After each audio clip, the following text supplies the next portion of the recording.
የምንሰግደው ለምንድን ነው? የምንሰግደው አንደኛ ስግደት አምልኮተ እግዚአብሔር ነው። እግዚአብሔርን የሃይማኖት መገለጫው ስግደት ነው። የታምልክ ባዕድ አምላከ ዘእንበሌ ከኔ በቀር ሌላ አምላክ አታምልክ። ይህ በሰማይ በላይሉ ወይ በምድር በታይቱ በሰማይም ቢሆን በምድርም ቢሆን ሌላ አምላክ አታምልክ። ወይ ትስግድ ሎሙ ለአማልክት ነኪራን ለጣዖታትም አትስገድላቸው ብሏል። ስለዚህ መስገድ የሃይማኖት መገለጫ ነውና አምልኮተ እግዚአብሔር የምንሰግደው አምልኮ ማለት መገዛት ማለት ለእግዚአብሔር መገዛታችን ለመግለጥ ነው። ስግደት 4 ትርጉሞች ነው ያሉት። አንደኛው እግዚአብሔር ማምለክ ነው። ሁለተኛው ከአፈር አንስተህ የፈጠርከኝ አምላክ አንተ ነህ ነው።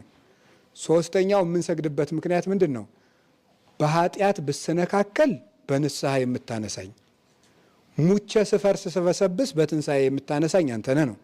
አራተኛው ለእኔ ብለህ ወደቅ ተነሳ ሙተ ተነሳ ብሎ የክርስቶስን ሃይማኖት መመስከር ነው። በዚህ ምክንያት ስግደት እንሰግዳለን። ስለዚህ ስንሰግድ ካፈር የፈጠርከኝ ጌታዬ፣ በኃጢአት ስወድቅ በንስሐ የምታነሳኝ ጌታዬ፣ ሙቼ ስፈርስ ስበሰብስ በትንሣኤ የምታነሳኝ ጌታዬ፣ ለእኔ ብለህ ሙተህ የተነሳ ጌታዬ ብለን ነው የምንሰግደው ማለት ነው።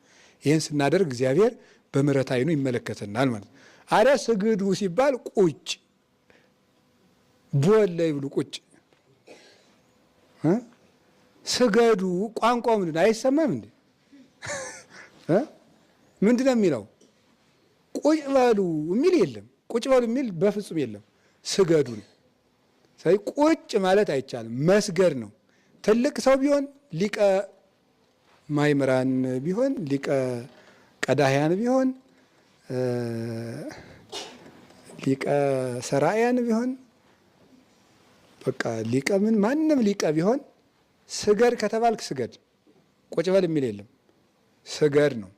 የፈለገ ትልቅ ሰው ቢሆን ጌታዬ ለእግዚአብሔር ባሪያው ነን፣ ለእግዚአብሔር ባሪያ ነን ሁላችንም። ስለዚህ መስገድ ነው የሚያዋጣው፣ ስግደት ነው። እንዲያውም ዘመዶች እኛ ለእግዚአብሔር ስንንበረከክ እግዚአብሔር እኛን የሚጠሉንን ደግሞ ያንበረክካቸዋል። ዳዊት በሄደበት ሁሉ ጠላቶቹ በተከታተሉት ጊዜ ሁሉ ድል እየነሳ ከመከራ እየተሰወረ ይመለስ ነበር። ለምን ሲባል ለእግዚአብሔር ይንበረከክ ስለነበር። ለእግዚአብሔር የሚገዛ ሰው እሱ ደግሞ የሚያስጨንቁትን ይገዛለታል። ስለዚህ ለእግዚአብሔር የመገዛት ራስን ዝቅ የማድረግ የትህትናም ምሳሌ ነው። እንግዲህ ከዚህ በኋላ